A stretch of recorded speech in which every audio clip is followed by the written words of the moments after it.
Magandang hapon. Welcome sa Lotto Result Today PH.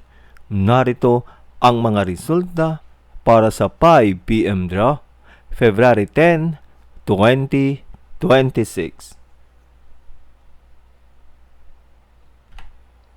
Para sa resulta ng 2D Lotto, 22 at 18.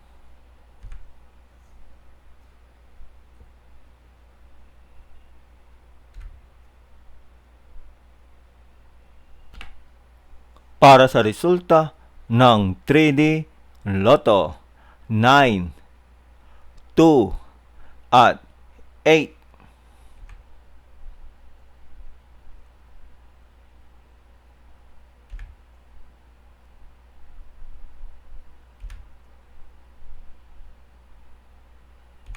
At yan ang mga resulta ngayong 5 PM draw. Para lagi kang updated sa mga Lotto draw result, mag-like and subscribe. Maraming salamat sa panonood.